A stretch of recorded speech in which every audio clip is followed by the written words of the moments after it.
Sebuah fakta mengejutkan kembali terbongkar soal gerakan Fajar Nusantara atau Gavatar yang ternyata pencetusnya Ahmad Mossadegh.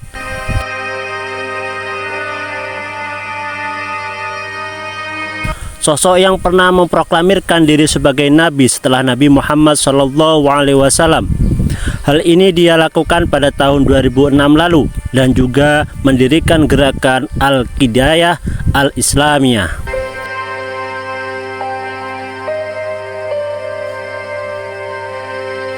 Meski pernah menyatakan diri bertobat, Ahmad Mossadegh hingga saat ini dianggap masih menyebarkan ajarannya dengan menggunakan nama lain, diantaranya Milah Abraham dan gerakan Fajar Nusantara atau Gavatar yang masih aktif di beberapa wilayah Indonesia.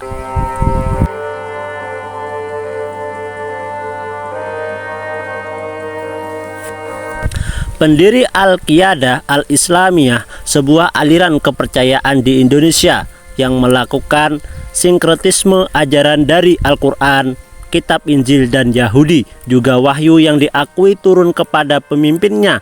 Ini menyatakan diri sebagai nabi atau Mesias.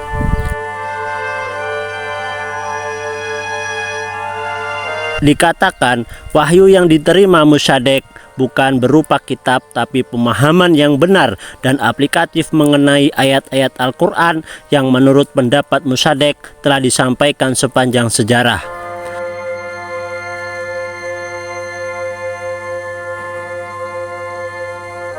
Gerakan ini sempat disorot secara besar-besaran pada akhir tahun 2006 yang kemudian mengakibatkan keluarnya stempel sesat dari Majelis Ulama Indonesia pada 4 Oktober 2007.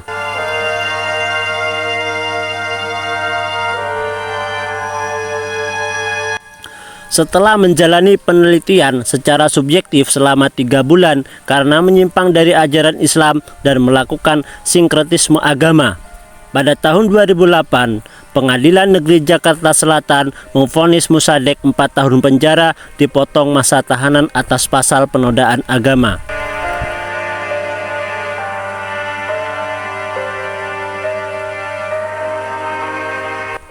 Milah Abraham merupakan sebuah komunitas ajaran sesat asal Depok yang mencampur adukan ajaran Islam Nasrani dan Yahudi. Majelis Ulama Indonesia setempat mengaku terus memantau komunitas tersebut agar tak menyesatkan warga di sekitarnya.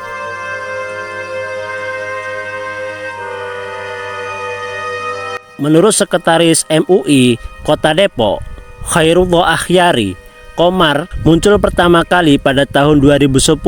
Aliran tersebut merupakan metamorfosa dari aliran Al-Qiyadah yang didirikan pada tahun 2007 oleh Ahmad Mossadegh.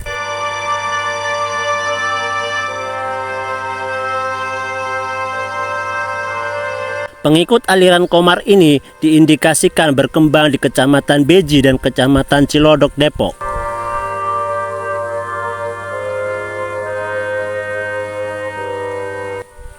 Jelas saja gerakan ini sesat. Ahmad Mossadegh bersikeras jika dirinya utusan, bahkan meyakinkan pengikutnya jika Malaikat Jibril sendirilah yang menyampaikan wahyu Tuhan tersebut kepadanya.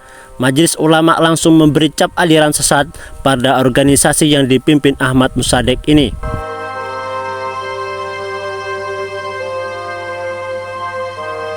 Gerakan Fajar Nusantara atau disingkat Gavatar ditengarai pernah ada di kota Yogyakarta, namun sekarang masih tak jelas keberadaannya. Organisasi ini pun dicap organisasi ilegal karena tak terdaftar di pemerintahan dan tak mempunyai surat keterangan terdaftar sebagai organisasi yang sah.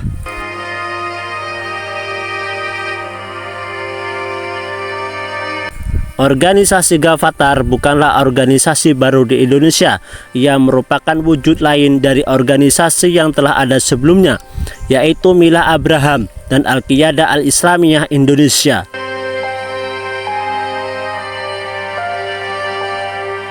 Gavatar secara aliran juga tidak membawa ideologi Pancasila. Gerakan ini adalah gerakan sesat dan tidak bermanfaat. Masyarakat terus diresahkan dengan hilangnya Beberapa orang yang dikaitkan dengan organisasi Gerakan Fajar Nusantara atau yang disingkat dengan Gavatar. Menurut mereka yang sudah pernah terlibat dalam Gavatar, aliran ini sangat halus masuk ke masyarakat. Mereka menyempalnya dengan kegiatan-kegiatan sosial. Sasaran mereka yakni para mahasiswa dan anak muda yang memiliki semangat tinggi namun juga belum stabil secara psikologis. Anggota Gavatar yang mayoritas anak muda, Al-Khaidar, menyatakan hal tersebut karena anak muda lebih mudah dipengaruhi mengenai hal yang bersifat spiritual.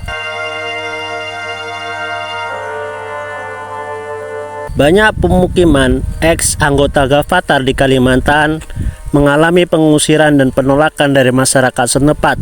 Hal ini terjadi setelah Gavatar sebagai organisasi dibubarkan pada tahun 2015. Pengusiran tersebut dipicu oleh laporan hilangnya seorang dokter dan anaknya di Kalimantan Tengah yang kemudian ditemukan bersama beberapa orang yang diklaim pernah aktif di Gavatar. Gavatar yang awalnya dianggap sebagai organisasi sosial resmi dibubarkan pada April tahun 2015. Setelah pembubaran, ex-anggota Gavatar di berbagai daerah termasuk di Kalimantan mengalami penolakan dan pengusiran dari masyarakat. Beberapa ex-anggota Gavatar menolak untuk dipulangkan ke daerah asal dan memilih untuk tetap tinggal di Kalimantan seperti yang terjadi di Barito Selatan. Dalam beberapa kasus, masyarakat bahkan melakukan aksi kekerasan terhadap pemukiman ex-anggota Gavatar.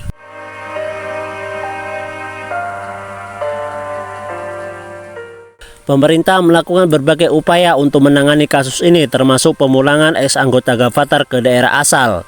Beberapa ex-anggota Gavatar menolak solusi yang ditawarkan oleh pemerintah seperti pemulangan. Kasus Gavatar menimbulkan kontroversi, terutama terkait hak-hak asasi manusia dan tindakan pengusiran yang dilakukan terhadap mereka. Bagaimana menurut kalian mengenai sekte Gavatar di Indonesia yang beberapa tahun lalu sempat menggegerkan republik ini?